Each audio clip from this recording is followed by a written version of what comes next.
Good evening, everyone. Adequate notice of this meeting was provided by sending such notice to the Asbury Park Press, Middletown Patch, and the Middletown Township Public School District website, and the posting of such notice at the August T. Minor administrative offices of each elementary, middle, and secondary school in the district. Roll call. Mrs. Caminetti? Here. Mrs. Farley? Here. Mr. Fitzgerald? Here. Mr. Heffernan? Here. Mrs. Mayonnaise? Here. Mr. Coe? Here. Mrs. Wright? Here. Mrs. Tobacco? Here. Mr. Capone? Here. Now I need a resolution for executive sessions on matters of PIV appeal, residency hearings, PIV update, settlement agreement, personnel matters, and negotiations. So moved. Second. All in favor? Aye. Opposed? Abstentions? See you in a little while. Thank you.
Good evening, everyone. Adequate notice of this meeting was provided by sending such notice to the Asbury Park Press, the Middletown Patch, and the Middletown Township Public School District website, and the posting of such notice at the August T. Meyer Administrative Offices in each elementary, middle, and secondary school in the district. Roll call. Mrs. Caminiti? Here.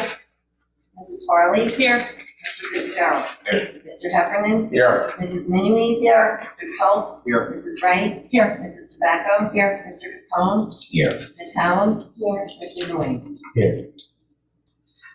Before we stand for the pledge, we're going to have a moment of silence. With sadness, we share that Mr. William Golovinsky has passed away. Mr. Golovinsky began his career in the district in 1964 as a teacher at Middletown High School. He then became an administrator, first as an assistant principal at the high school, and later serving as principal at Middletown Village Elementary School, Thompson Middle School, and Portland Elementary School. Mr. Golovinsky retired in 1990. We extend our condolences to the Golovinsky family. Please stand. I pledge allegiance to the flag of the United States of America, and to the republic for which it stands, one nation, under God, indivisible, with liberty and justice for all.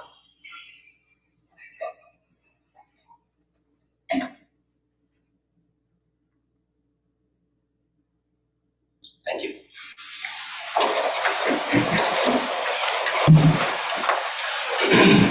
Okay, we're going to start with our student speakers tonight. I have Leah Marine.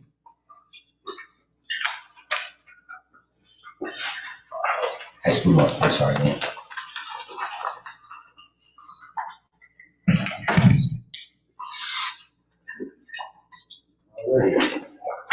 Out of pride, High School North student staff members of my program honors individuals who have demonstrated outstanding academic achievement or improvement, conveyed strong work ethic, modeled our core values and principles, and upheld our collective standard of excellence. The latest recipients are, for the 9th grade, Cole Tweedy and Michaela Armitage. For the 10th grade, Adriana Rosoto and Sean LaRocca. For the 11th grade, Maxie Scolante and Nicole Tyson. For the 12th grade, Lily Bahovsky and Trevor Reed. Staff member being honored this month is Nicholas Carr. High School North's theater troupe competed in the New Jersey Theater Competition on Sunday, January 9th. 4 members received Superior Performance Score, qualifying them to participate at the national level in India later this year. They include Eva Gilliga, Rebecca Grodek, Self Grover, and John Martin. 6 students were selected from the district's middle and elementary schools as members of the Children's Ensemble for Performing Arts Spring Les Mis performance. We are proud of this collaboration and excited to support the development of young actors and actresses. High School North's filmmakers continue to create outstanding original projects. The State Voters Part 2, a short film directed by Cosmo De Gennaro and Jacob Waters, will be screening at the Garden State and Brightside Film Festivals this spring. Additionally, Tabitha Kirchhoff's short film, Fiancé, will be featured at the Rimco Film Festival. The Diversity Club is hosting a Lunar New Year celebration on January 30th during blocks 3 and 4 of High School North's Media Center.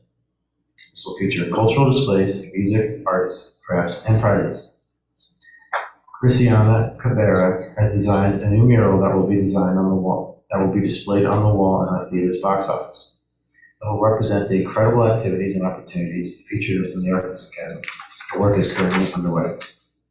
Furthermore, High School North's first of 2 college athletic sign events is scheduled for Wednesday, February 1st. The following students will be honored. Jack Lopez will be playing football at Harvard. Brian Frontera will be playing baseball at Seton Hall. Brian Kane will be playing lacrosse at Trojan Court. Trevor Reed will be playing lacrosse at Fairleigh Dickinson. Mara Schauner will be playing soccer at Penn State Berks. RJ Kernan will be playing baseball at Montclair State University. Colby McMahon will be playing at baseball at St. Elizabeth University. Peter Dempsey will be playing football at Wagner College. Ryan Bobble will be playing soccer at West Virginia University. 5 athletes from our fall athletic programs earned Fall Shore honors this year. They are Mara Schauner, first team All Shore Soccer. CJ Crolius, first team All Shore Soccer. Jack Lopez, first team All Shore Football. Peter Dempsey, first team All Shore Football. And Lucas Ingman, third team All Shore Football. High School North's hockey team is currently in the top 20 in the state as ranked by the Star Ledger. Jack Chenoweth won gold in the Monmouth County 400-meter track race on Friday, January 20th. Additionally, the high jump relay team of Trevor Reed and Matthew Rufo earned the county silver medal. Also, the sprint medley team, consisting of Jack Chenoweth, C.J. Sanford, Trey Fergus, and Aaron Gunch, broke the school's record and temporarily held the nation's fastest time following performance on Tuesday, December 27th. High School North earned Best of the Best status in Asbury Park's Press Community Bowl, demonstrating the pride and confidence that our community has in our school. Thank you. Thank you. Now from High School South, Brooke Derajan.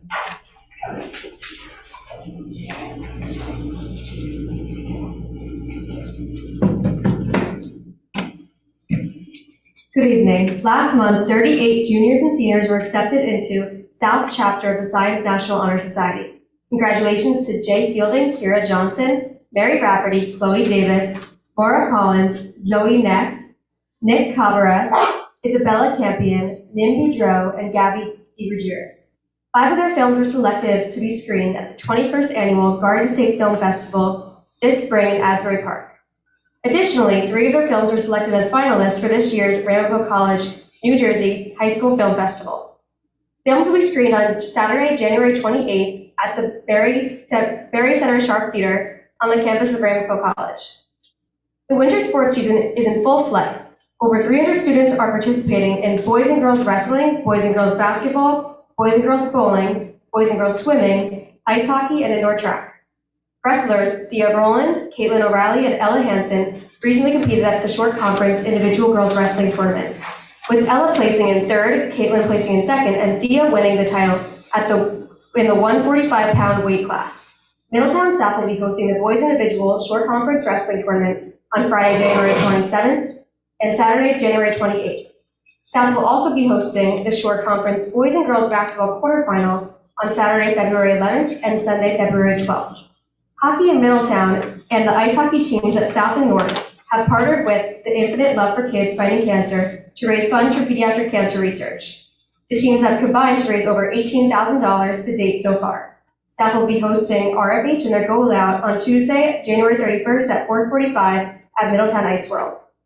Junior Madison Cheek was selected as the All-Shore Jazz Band on bass guitar. Thank you. That's it. Thank you, Brooke. Now I'm going to invite up Dr. Kerrigan to speak about the 2022 Start Strong results.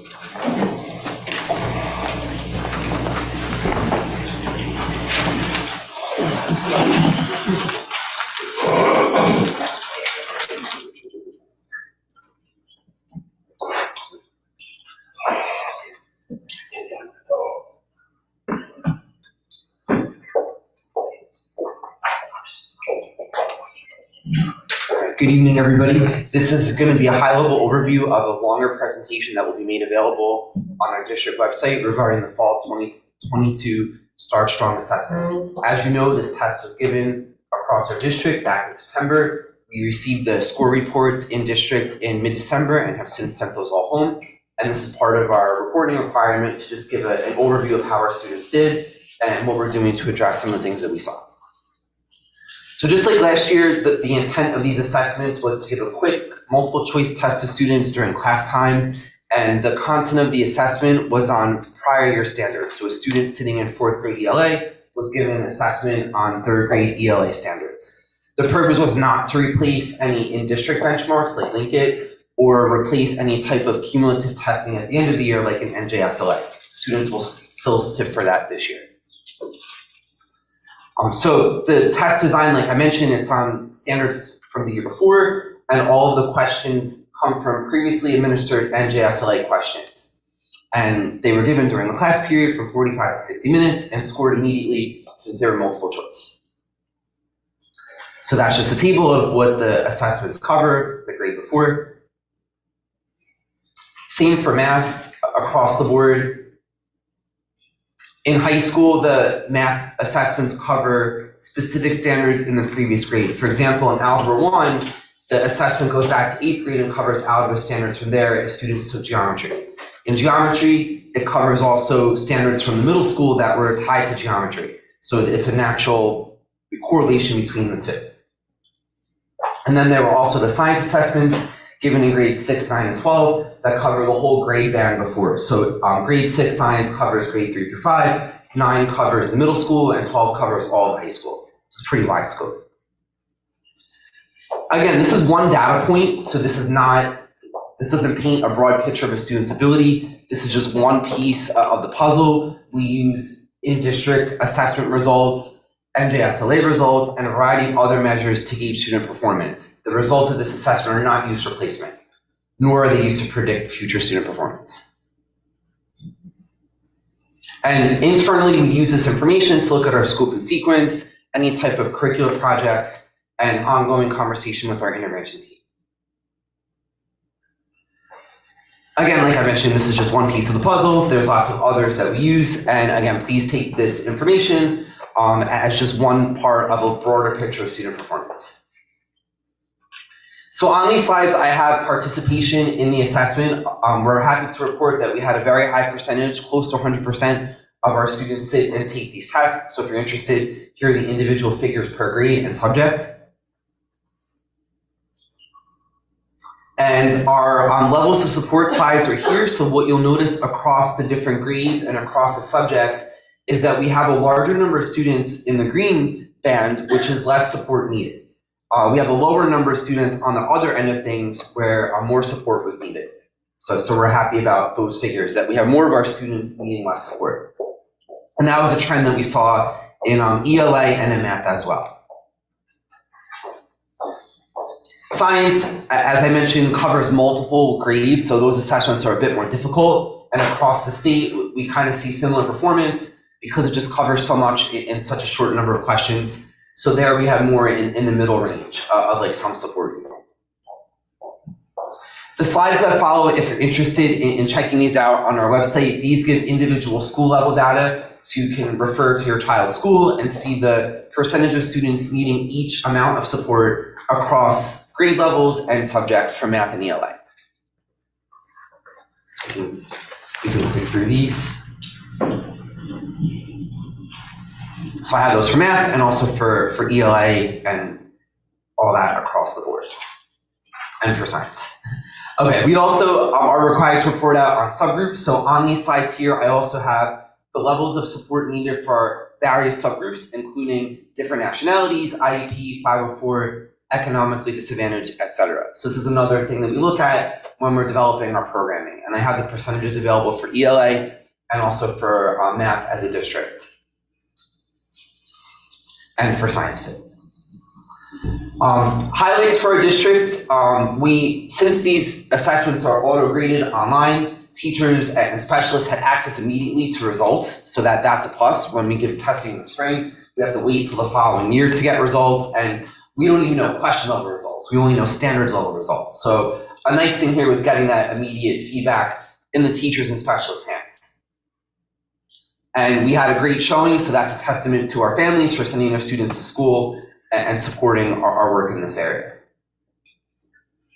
Notable achievements as a district, we had the highest percentage in less support needed in math and in ELA across all grades. So looking at math and language arts across the board, green was the greatest percentage of students as a district in all of our schools, elementary, middle, and high as an aggregate total. So we were really happy about that. Some follow-up items that we do with this data, so now that we have it, what next? So we use this as part of our staff PE to inform instruction and look at how we're going to get our students ready for the NJSLA tests that are coming up in the spring. We also continue to drill down to determine skills and standards that need the most support. So if a standard comes back that was particularly challenging, we'll look at how we teach that, the resources we use, and spiraling back to it over the course of a year. We continue to monitor progress toward graduation on our NJGPA assessment. We are piloting a couple of things in the district, including STAR 360, DIBELS 8 for early reading in a couple of schools. We now just added in iReady in one elementary school as well. So we're continuing to see which tool best works to identify needs and also enrich our students at the same time. And again, continuously adjusting curriculum, scope and pacing, and then also using this information to develop our summer program, which we already started talking about last week. All right, that's pretty much it. Like I said, the slides will be available online if you want to take a deeper dive into the numbers, but as a whole, we're just really happy with the work our teachers, students, and families have done to have our students need less support. Thank you. Thank you, Dr. Carrion.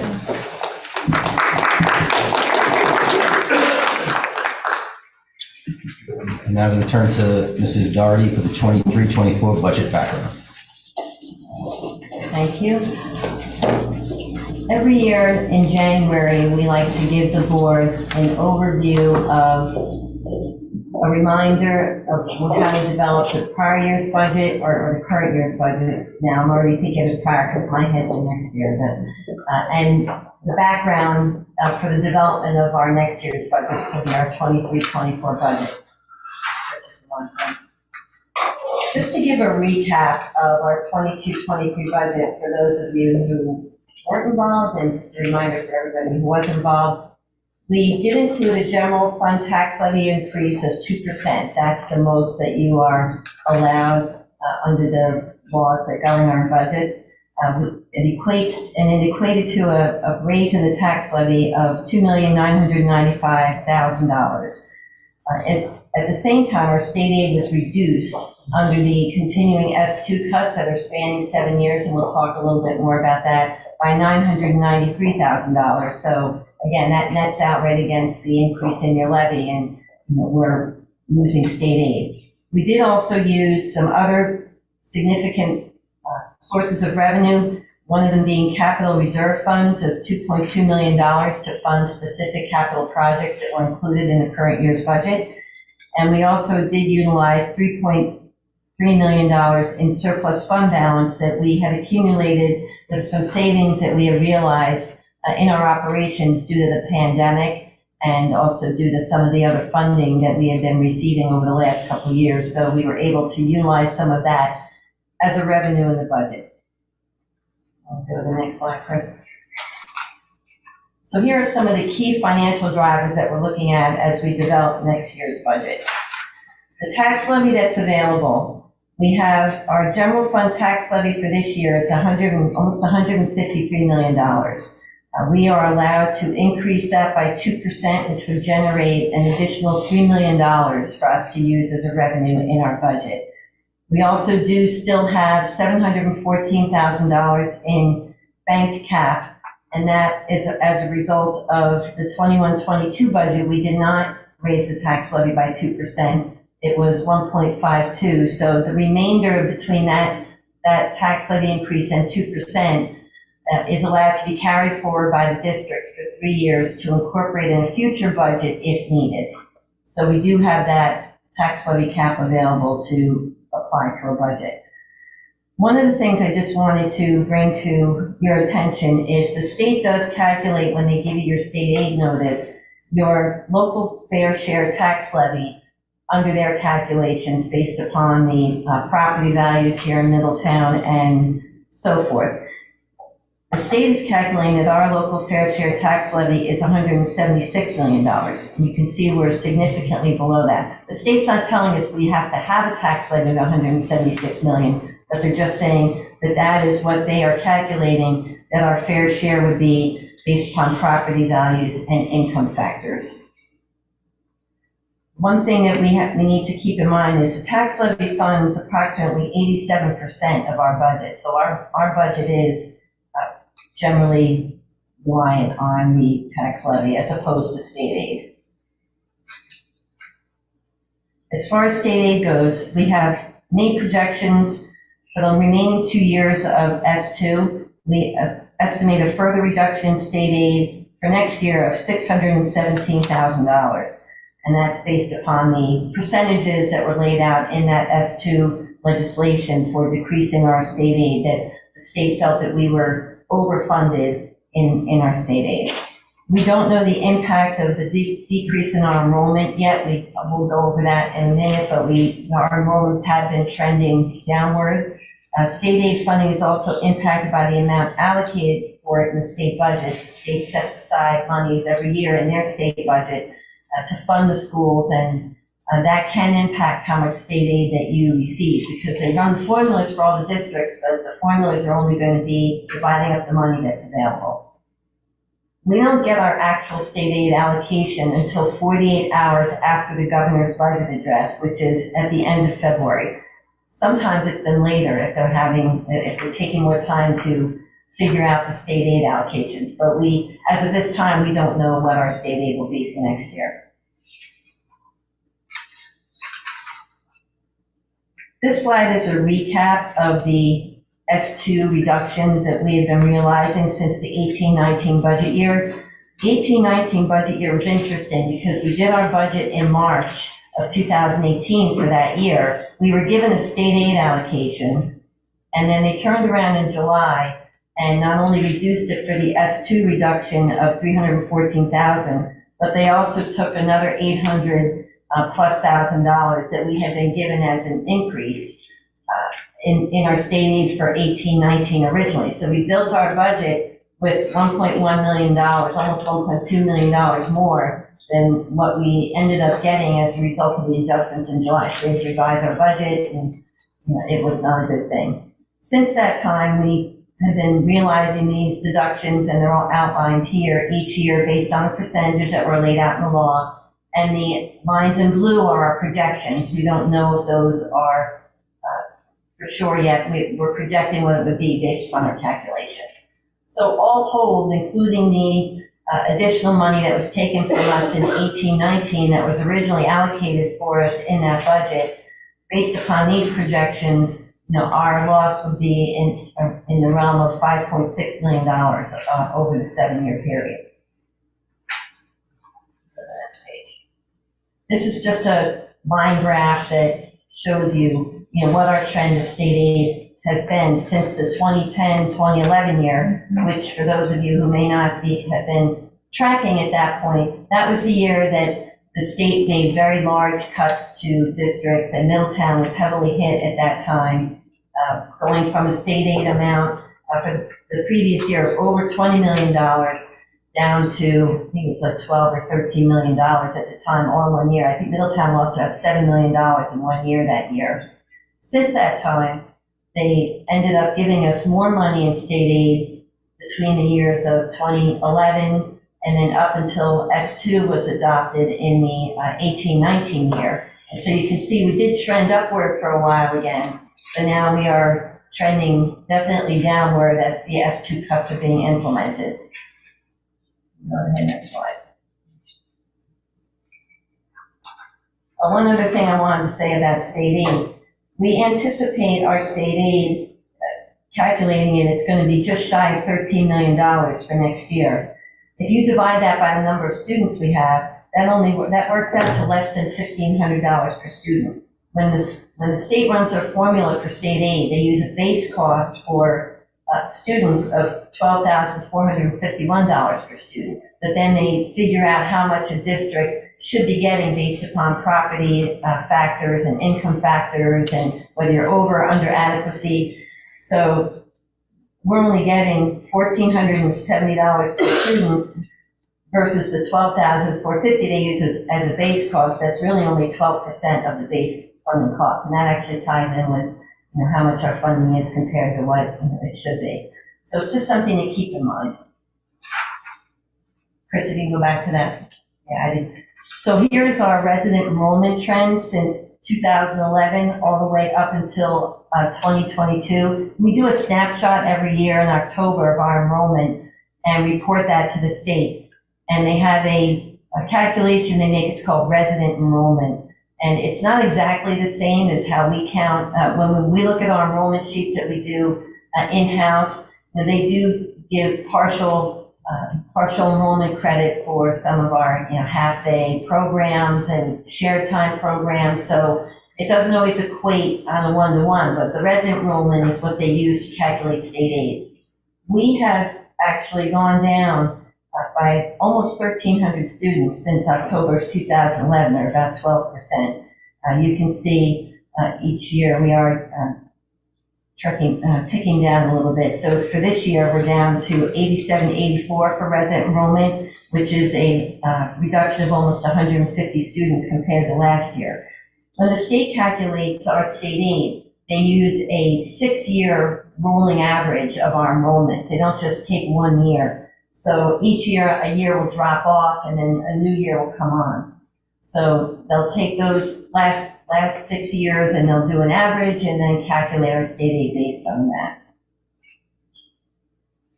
Next slide. You'll hear the term adequacy budget from time to time when we're talking about budgets. The state does a calculation, it's included in our state aid notice, of what they are calculating would be the necessary funding level to provide a thorough and efficient education to every pupil in the district. So the adequacy budget formula assigns different weights and values to students based upon their various needs. Special education students will get a different weighting, ESL students get a different weighting, low-income students, and so forth. So it's not just a one-to-one. It also takes into account teacher salaries, cost of supplies, inflation. The DOE, based upon that calculation, it calculates that Middletown is about $11 million over what they think the adequacy budget is. Now, that doesn't mean that they're telling you that your budget is too high. They're just saying when they're calculating state aid, they're looking at it through this lens of what they feel is a model district for a thorough and efficient education. There's a few things that differentiate our structure versus what the structure is that they have, that they run this adequacy budget on. You know, they do use a target amount of students per school. So at the elementary level, that's 400 students. At the middle school level, it's 600 students. And at the high school level, it's 1,650 students. So districts that have schools that are not at that level, they're going to be kicking out as being over adequacy because they're not lined up with those models. So again, the state's not telling you that that's how you should run your district. They're just saying that they're using those parameters to as a factor for calculating our state aid. Go to the next slide. So our state aid isn't one lump sum. It's made up of components, and some of these components are called a categorical aid, the transportation aid, special education aid, security aid, and then there's 2 other categories, equalization aid and adjustment aid, that are a little different. They're not specific to certain areas. So equalization aid was intended to bridge the gap between districts that are under adequacy and that they can't raise their local cost share, their tax levy, without exceeding the 2% property tax cap to get up to that minimum level. So right now, we are receiving equalization aid as part of our state aid. We are over adequacy, so theoretically we shouldn't be, but what the state's going to have to do is readjust these categories when we're done with our S2 cuts, because right now they're not lining up with what they should be. For example, our transportation aid, our special education aid, and our security aid, those numbers have not changed in several years, where the factors how to calculate them have changed. So what they're doing, they're just holding everything stagnant until we get to the end of S2, and then we will see changes. For example, our special education aid should really be a few $1 million higher. Our transportation aid, probably a little bit lower because we're transporting a few less students. Our security aid should be a little bit higher. Our adjustment aid is where we're taking the cuts that we're realizing under S2. So every year our adjustment aid is really the only one that's changing right now, and that's going down. Right now our total state aid is a little over $13 million for the current year.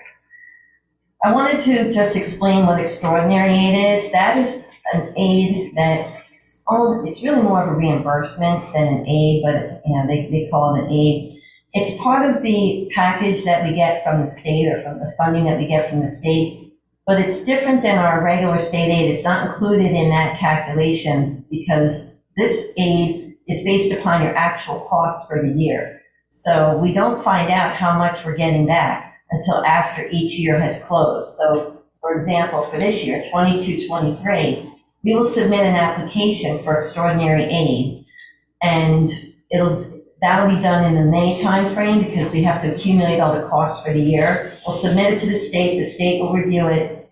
And these are for students who have a higher level of service over the thresholds that are up on the slide. We can submit for those costs, and the state, under the rules, can reimburse up to 90% of these costs if they're in district and 75% if they're out of district. So we will submit these costs in May. We won't find out until July, after the year is ended, how much money we're actually getting back on that. So what we do in our budget each year is we estimate an amount, project an amount that we feel that we're going to get back, and we use that as a revenue in the budget. But again, that's not something that we're going to have set in stone. We have to just use our best estimate for that revenue. This category of aid has ticked up a little bit over the last couple of years. Typically, over the last 5 years, between 15 and 20, we were only getting between 50 and 60% on the dollar for our eligible costs. We have gotten a little bit higher than that over the last couple of years. We got 75%, and then last year's worked out to about 84%. Our actual award for last year was $2,079,000. That's actually a little less than we had gotten in previous years, and the reason is because some of the costs that we would have submitted for this aid were covered by the COVID funding. So this year we're going to have less or no COVID funding in some case for some of these categories. So we expected that this amount will go back up because we'll be submitting it for these funds instead of using the COVID funds. One of the other areas we use for revenue when it's available are reserves. The district has typically maintained a capital and a maintenance reserve. Our capital reserve over the years has been a vehicle where we set aside money. If we were able to save money in a current year, at the end of the year, we could put it in our capital reserve, and then we would generally budget most of it, if not all of it, the next year to cover capital projects. It was just a way to fund projects. Our maintenance reserve was established probably about 10 years ago. We were able to put $1 million in there. And we would just use that for withdrawals when we had unexpected maintenance or facilities expenses that would not be covered by the budget, and it was a way to fund those when something really big, unexpected came along. At the end of the 21-22 fiscal year, the balance in our capital reserve was $2.2 million. Our maintenance reserve was $569,000. So for the 22-23 budget, we did budget a withdrawal out of capital reserve. So that was a revenue in our budget to fund capital projects. So out of that $2,220,000, we budgeted $2,216,000. And since we were not able to make a deposit during the 21-22 year, we right now have $4,800 on capital reserve. So you can see it's basically been spent down and there's no available funds there. Our maintenance reserve, we still have $569,000. We did not allocate any of that to be used in our current year's budget. We have not determined if we're going to allocate any of it to our 23-24 budget. We would avoid doing that if possible, because these would be funds that if something really happened that we didn't budget for in that year, then we would have these funds to fall back on. So our total reserves at the end of the 22 year are $573,000. Now the line at the bottom, the state does have parameters for a maximum amount you can have in these reserves. And as you can see, we are well below on both cases. Our capital reserve will be based upon the value of the projects in our long-range facilities plan. So that would be roughly $178 million at this point. And our maintenance reserve is based upon 4% of the replacement costs of the building. So that was calculated at almost to $8 million, $7.7 million. So we are not in danger of exceeding any of these maximums by any means. Next slide. The biggest factor of our budget is our labor cost. That's what drives our business. We are a people operation. So salaries currently represent $109 million out of our $178 million general fund budget, operating budget, or roughly 61%.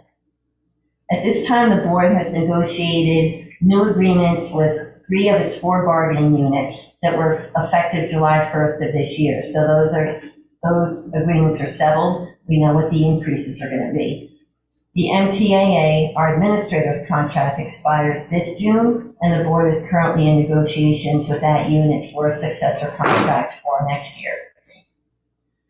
We are also, as an administrative team, reviewing enrollment schedules and other identified needs that will impact our 23-24 staffing so that we can build that into the budget projection. Okay, next slide. The related piece to that is benefits. The base piece of our benefit spend is our health insurance costs. Our current budgeted for 22-23 health insurance costs, net of the employee contributions, because we do receive contributions back from the employees of about $5.1 million. Our net budget for that, after taking those out, is about $19.4 million right now, which is approximately 11% of our budget. We did transition to a self-insured platform in September of 21, so we are on our first full year of operation under a self-insured program. We were able to remain within the budget last year on that self-insurance program, and also put aside the appropriate reserves for IDNR and for a loss corridor that it wouldn't be covered by our stop loss insurance. So we do have those set aside. So this year, we're really just running on projecting claims and any adjustments in those reserves. Another thing that has affected our benefits landscape is the implementation of 2 new state plans under Chapter 44 legislation. One plan is the New Jersey Employee Health Benefit Plan, the NJEHP, and the other one is the Garden State Health Plan.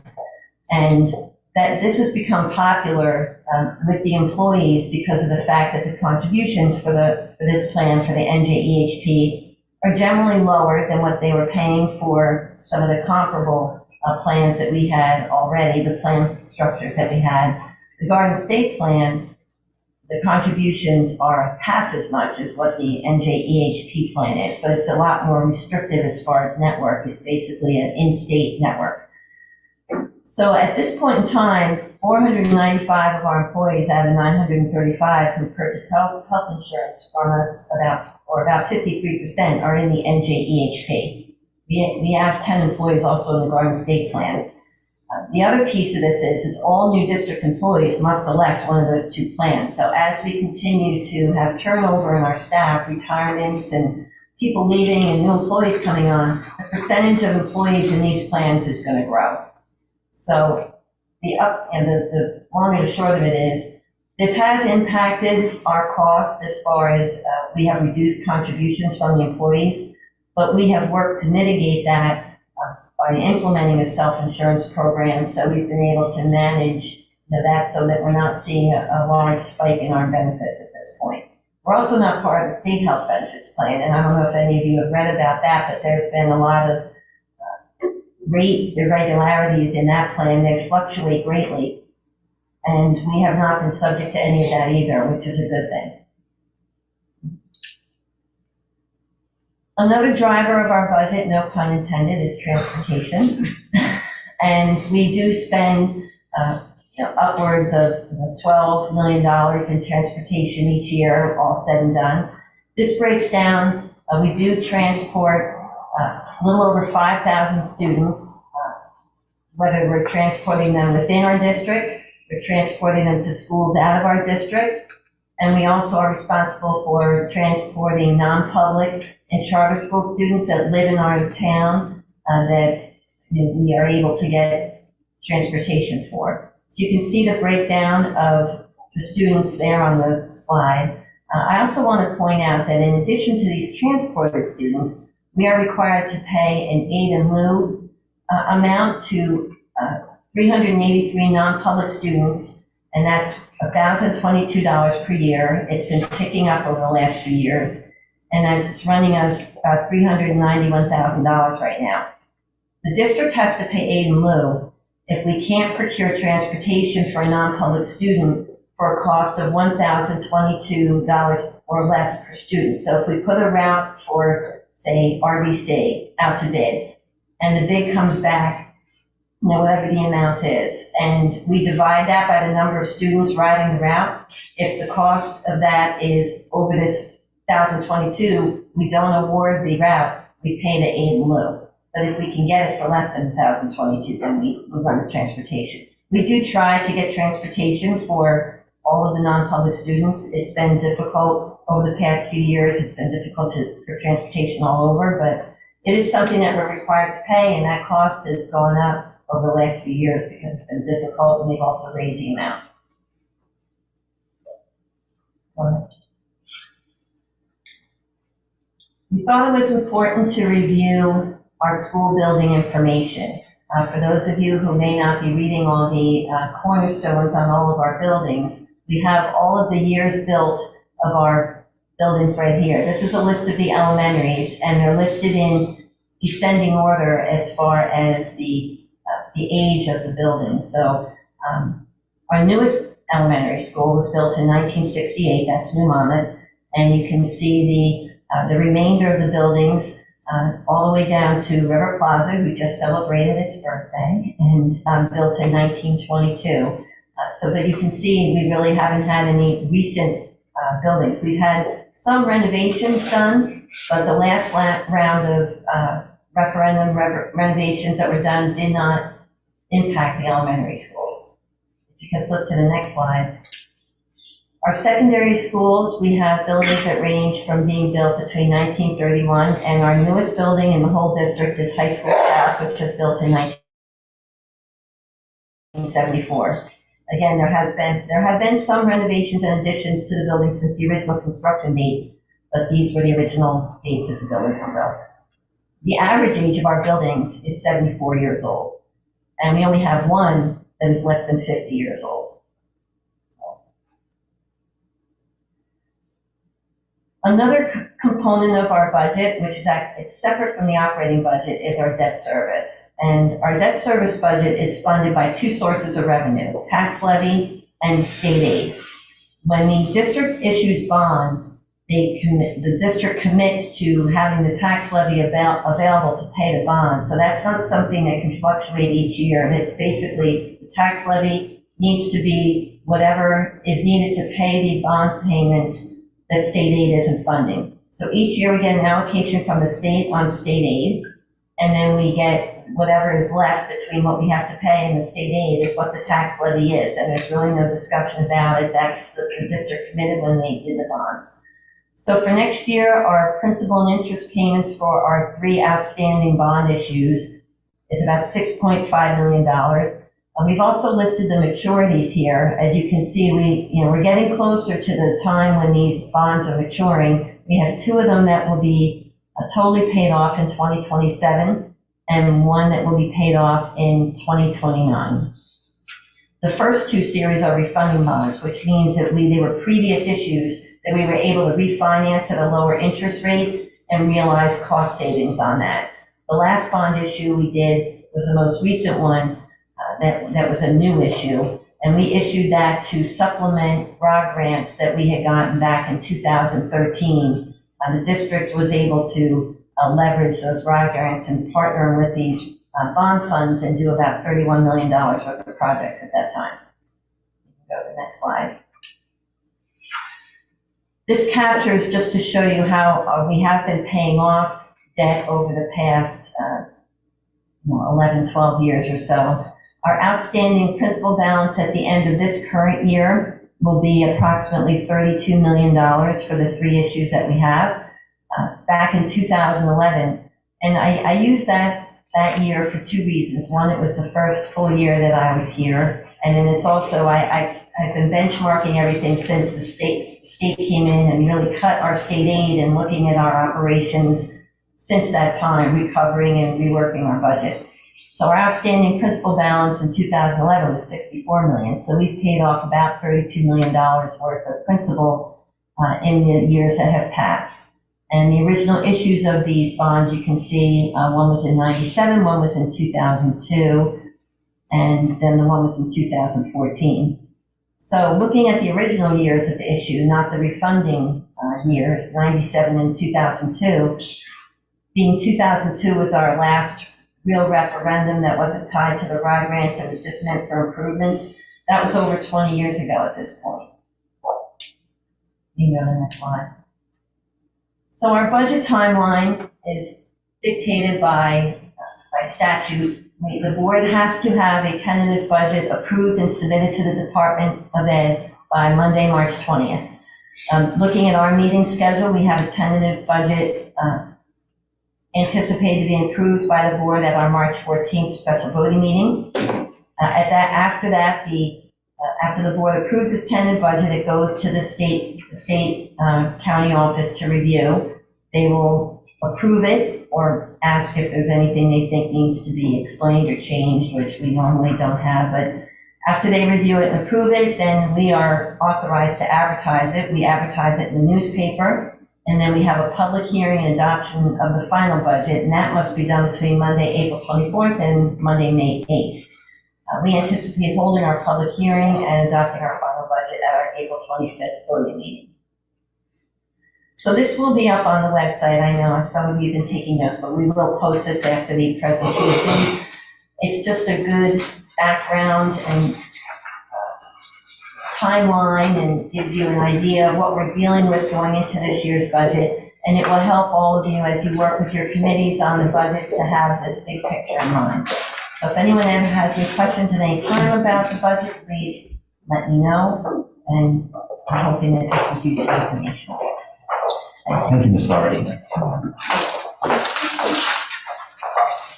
have any questions about it? Yeah.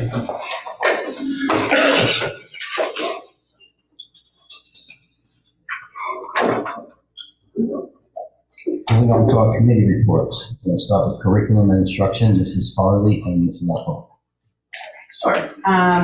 We met on January 19th, and just a few highlights. We're going to be starting our after and before school learning academies and SAT and AP exam prep courses in the coming weeks. So the after and before school will be for K-8, and obviously SAT and AP is going to be at the high school level.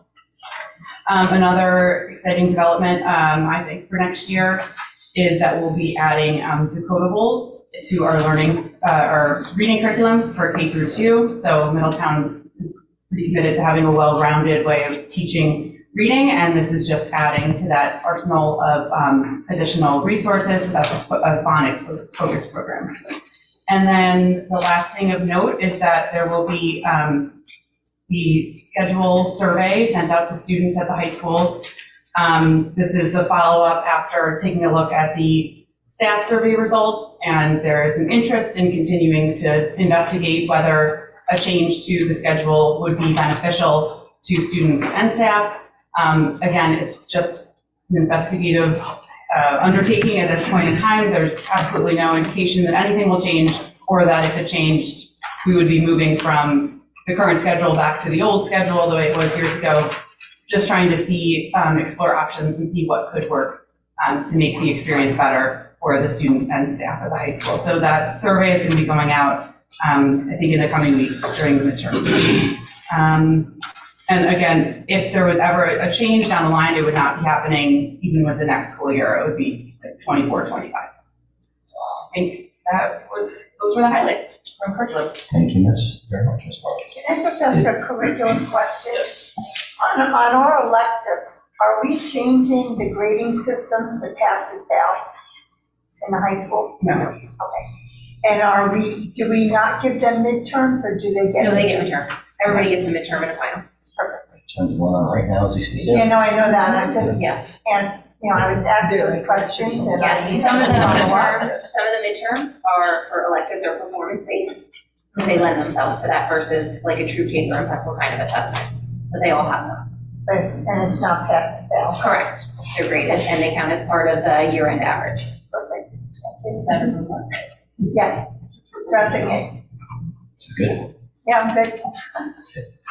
Moving on to student services, Mr. Tulp and Mrs. Alpone. Thank you, sir. Yes, Student Services met on January 19th as well. We got some positive and informative updates from Ms. Alphone on a number of areas, including the administration's ongoing, refining and clarification of all the different roles of SPSS, social workers, BCBAs, RBTs, to make sure the district's deploying those resources effectively, efficiently. There also seems to be a lot of positive progress with the inclusion initiative that started a little while back at all three levels. For example, the elementary schools, it seems, are all in one way or another consulting with NJCIE, which is good to hear. And then another highlight, which we'll talk about, I guess, a little further down the agenda, is the resolution we're going to be voting on regarding the Young Adult Transition Program, which is an exciting development where we're kind of officially recognizing or getting recognition for our program as more than just continuation of high school, but actually a more well-rounded way of preparing those 18 to 21-year-olds for transitioning to the real world. So that's good to hear as well. Anything else there? No, Okay. Very good, thank you, Mrs. Alphone. Ms. Alphone, do you want to add anything? I'm sorry. no, I think they covered it all. It was a great meeting. Lots of stuff happened. All right, moving on to facilities and finance, I think we got pretty much a nice scope of that, but it's already.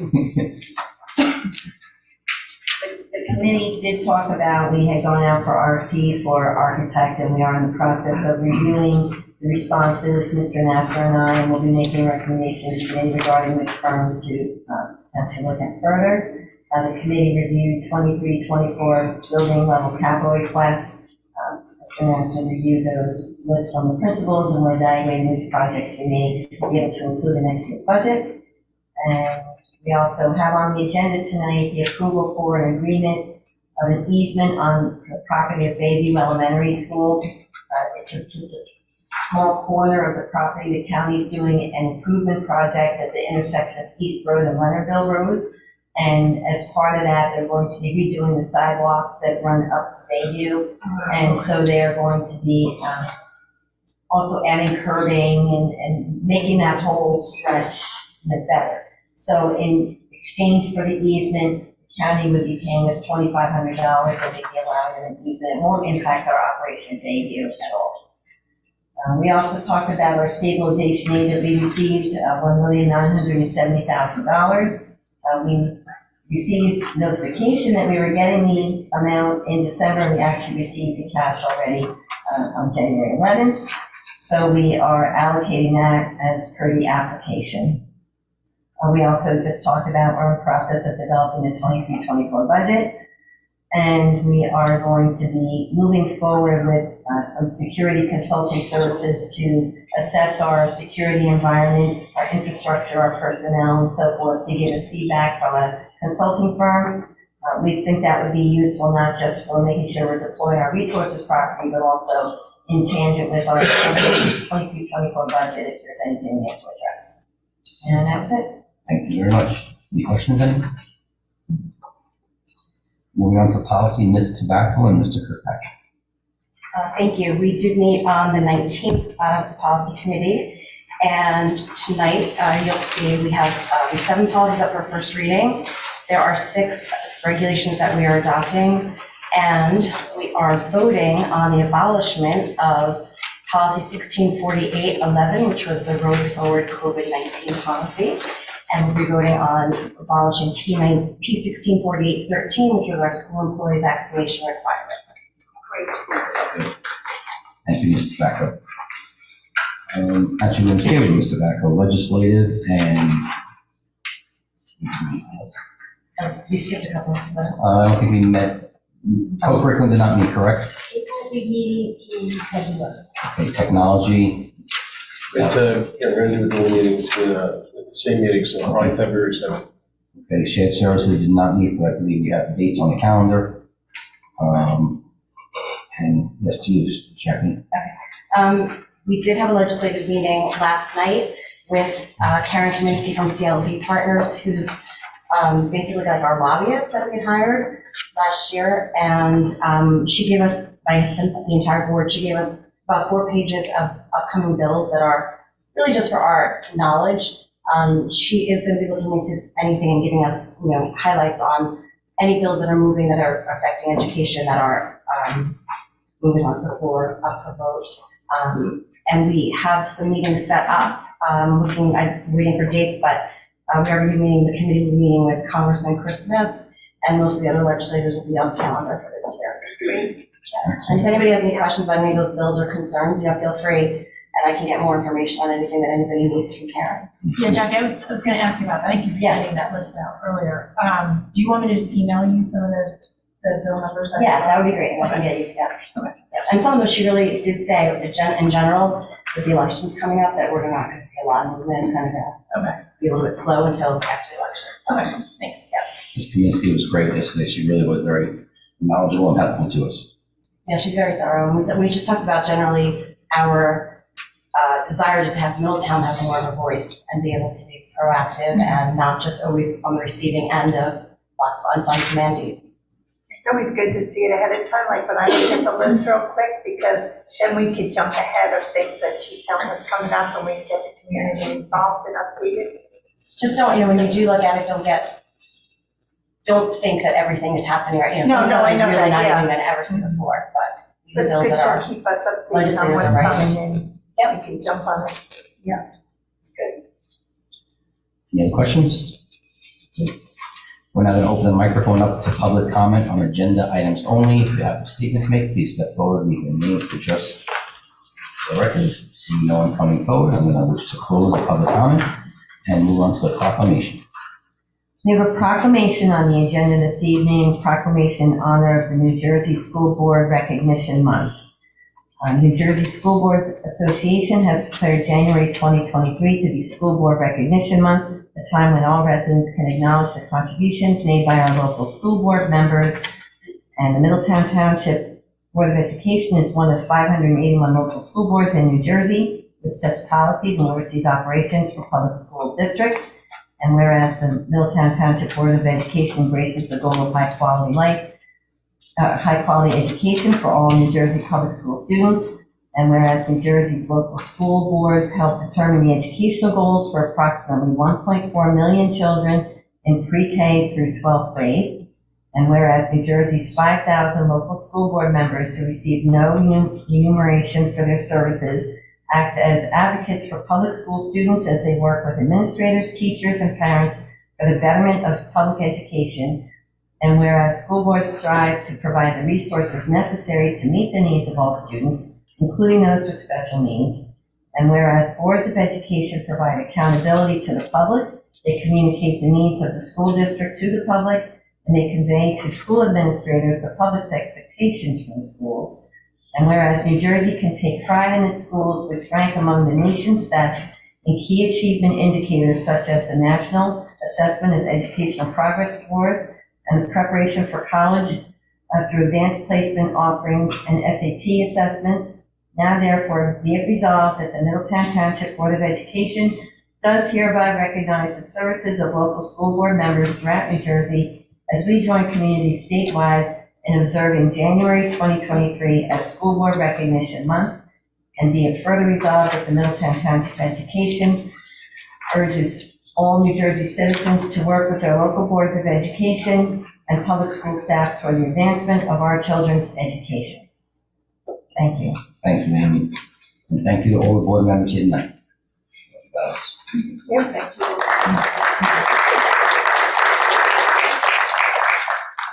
Okay, I need a motion to approve the minutes, executive session 11/29/2022, workshop and regular voting meeting 11/29/2022, exec session 12/13/2022, workshop regular voting meeting 12/13/2022, and the reorganization meeting 1/5/2023. So moved.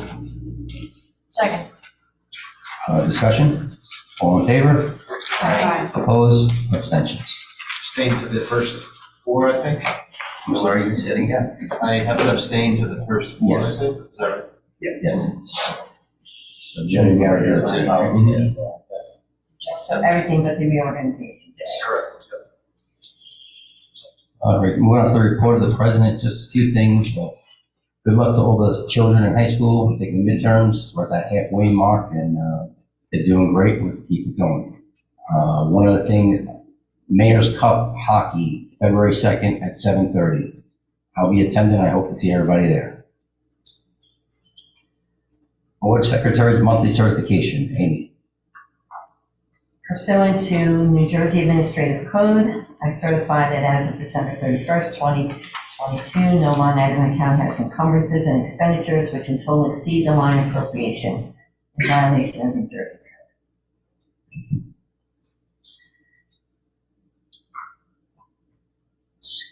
Motion to approve item C1 to D6. Can I just, excuse me, can I amend number D5 for the 2023-24 school calendar? I want to amend it to show, I'm sorry, I'm losing my voice here today.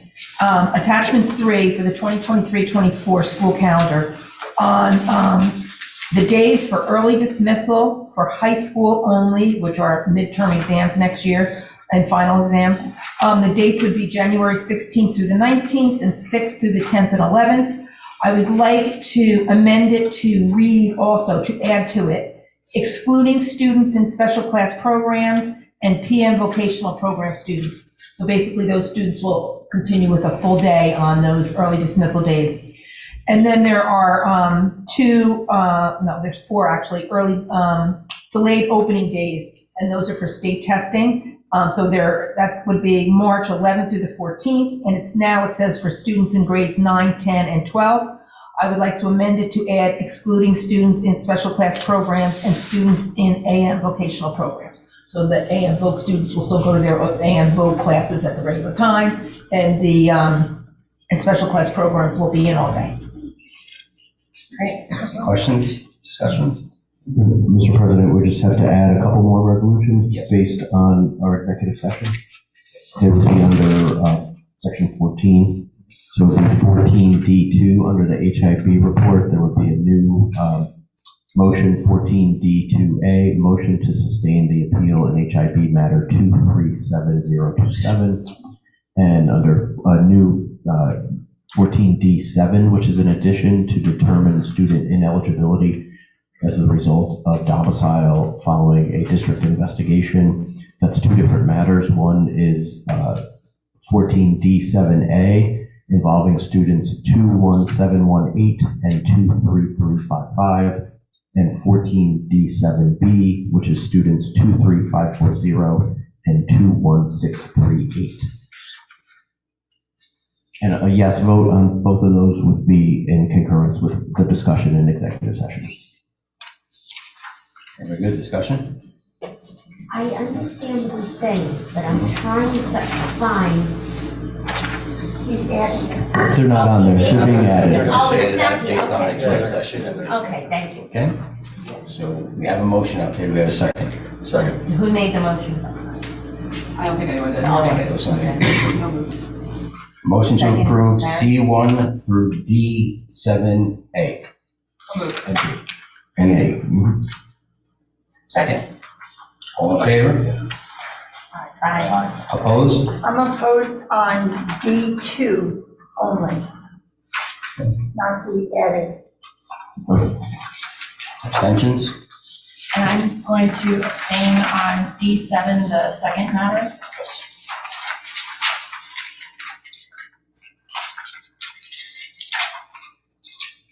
And motion to approve B1 to B7. Second. Discussion? All in favor? Aye. Opposed? Abstentions?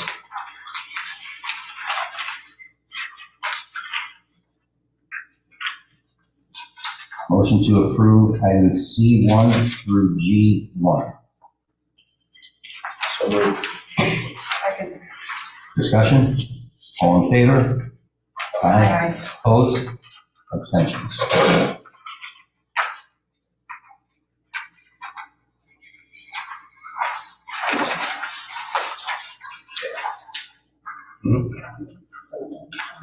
Yes, we're going to move on to the superintendent's update at this moment.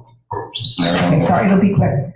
Our 2 new board members, Mr. Culp and Mr. Fitzgerald, they began their tenure as board members on January 5th.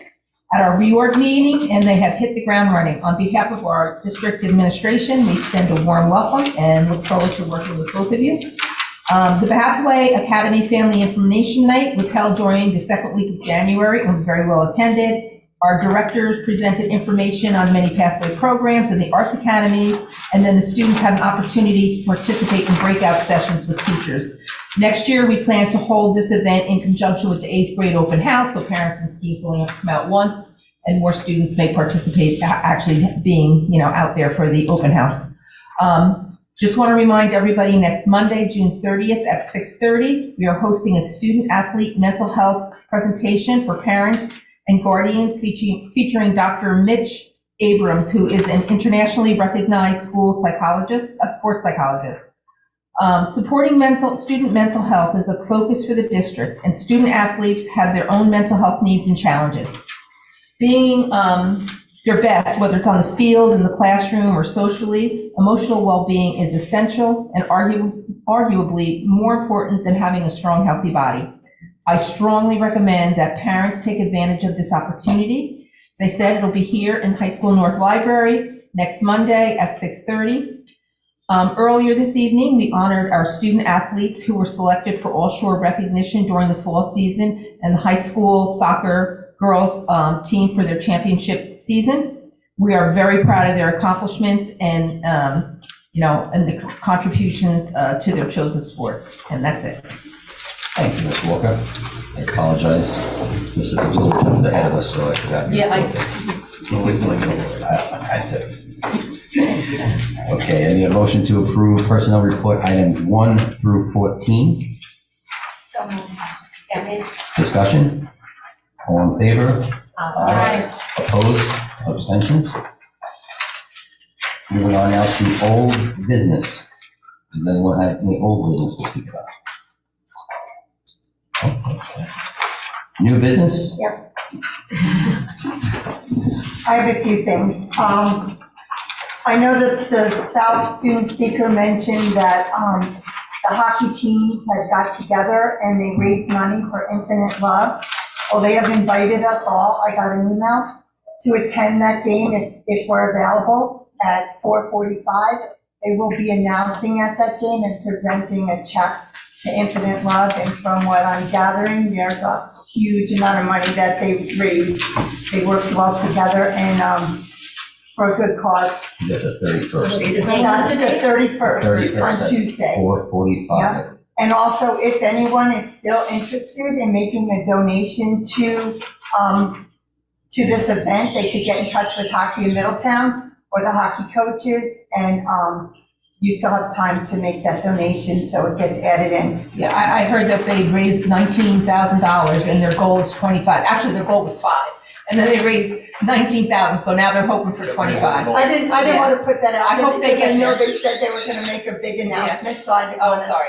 spoil the They thunder, didn't say but. that. Okay, I I think spoiled. they have it out there Maybe already. people can donate so we get up to Maybe that. we'll Yeah. get to the 25. And Yeah. their goal on that is that to accomplish one of the major researches, it's $25,000. So their goal is to hope to raise that much money so that they can fund that research project. Do you know what they did to raise that money? Or was it just? All different kinds of fundraisers. They've had different fundraisers throughout, we just haven't picked up on it. Yeah. And somebody just reached out and sent me an email, made sure that I announced it tonight, that everybody, if everybody can make it. That's That's beautiful. It would be an amazing thing. I'm really proud of all the Yeah. things that we've heard that they've done to raise this money. It was high school And north even- and high school south together. It's both high schools, it's hockey in Middletown, yep. JV teams, varsity teams, and even the team they're playing is getting involved now, and they've raised money to put toward that for Tuesday night. So that's a good thing. Also, I attended a few PTA meetings.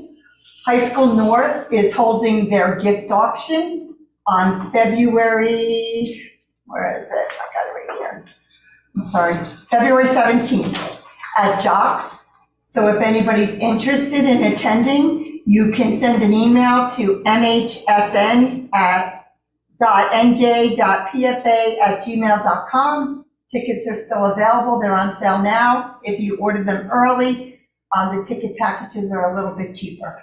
So if you're interested. And the next one is going to be Bayview on March 4th. I have not gotten to attend their PTA meeting. I'm hoping to do that this month and have more information at the next board meeting. The more we support our schools and people that are watching this meeting, get out there. You don't have to go to that school. You're just going out and you're supporting the district. And that money all goes back to the kids. So it's a great way to participate. So unfortunately, this is the first one in High School North I'll be missing because I'll be out of town. But if anybody has any donations or anything they want to do, please contact High School North PFA. They're all working on it, and I'm sure that Bayview PTA will appreciate anything that can be offered and donated also. Very good. And the other thing I wanted to ask is that in the future, could we get updates on the municipal alliance meetings? Because that's something we haven't had, and I feel that that's kind of close to what we're dealing with in our schools, so it's kind of good to know what's going on. We have a quarterly then. Right. Yeah. Okay, I didn't know when there are, but Just mean you as I can take care of that. yeah, I know I asked last year, but I just think it's good for us to be on top of what it is they're discussing, because it's relevant to our school and our kids, yeah. They're very important. Yeah, so that's the only thing I have now. Sounds good. You sure? Yeah. Okay, good. I have something. Yes, I'm sorry. So I was able to attend Bay Shore's PTA meeting, and I just want to say, we get a lot of credit, obviously, to all of our sports teams, but I also just want to give a shout out to them because they have a very dominant esports team. They are doing really well, and they just won their second consecutive championship, and I never get this right, of the Super Smash Brothers Ultimate Competition. So they're doing really great there. And Mr. Curtis reported that they are getting a TV studio now for their esports team, and they're also going to be using it for their morning announcements. And Mr. Curtis and Mr. Gannon promised that if they can get this right and do their morning announcements and make this big splash, that they're actually then going to produce them on the Facebook page so we can all see them. So I look forward to that. Bay Shore is also going to be getting a creative innovation lab classroom. So I look forward to hearing more of the information on the planning for there. And they are having some events coming up as well. If you're like myself and you have a child that you have to constantly buy pants and shoes for because they're almost taller than you, they're going to have a clothing drive on April 1st. So if you're cleaning out your closets, please bring your donations to Bay Shore on April 1st. And they'll be getting more information out about that. And their gift auction is going to be Friday, May 5th at the VFW. And so hopefully people can go and help support them there as well. Thank you, Deb. Now turn to Liam and Kalia. We're very sorry we're holding you here so late, but if there's anything you'd like to add or say. I'd just like to mention, so Hilltown High School North is, there's a new club that is up and coming. It's our Computer Science National Honor Society.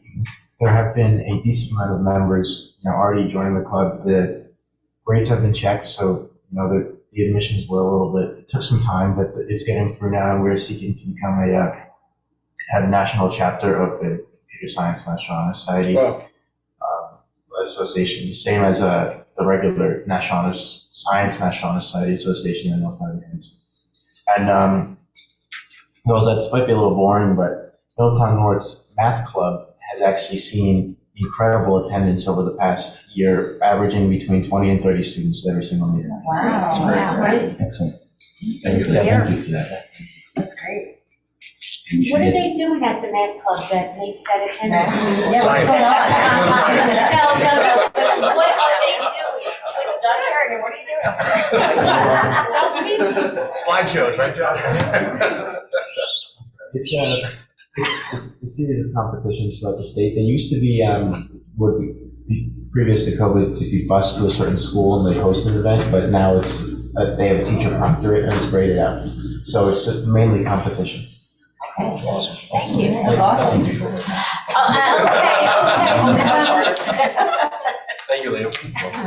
The two, you should get 10 points extra. Yeah. So good luck. John, you good? Yeah, no, I'm good.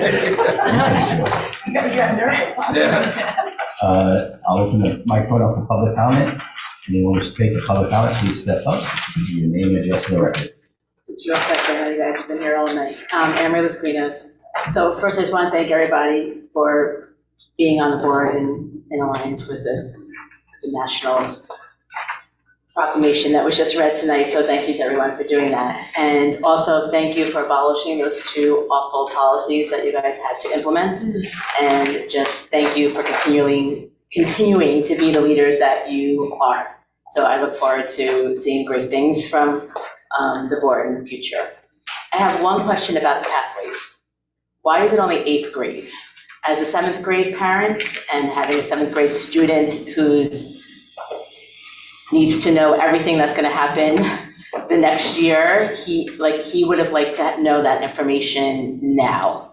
I see that you're moving it to the open house, which is For 8th grade, yeah. yeah, which is I'm assuming sometime in September or over the summer. Jess, is it, I mean, we call it 8th grade, but I don't I mean, think anybody's checking. we advertise it to 8th Okay. graders traditionally. So the best vehicle for our 6th and 7th graders in middle school is to work with their guidance counselors. And the way our middle school activity arts are set up is they are all like precursors to potentially entering in a pathway. Okay. So it gives them like a little teaser of all the possible pathways that they could experience when they get to the high school level. So Okay.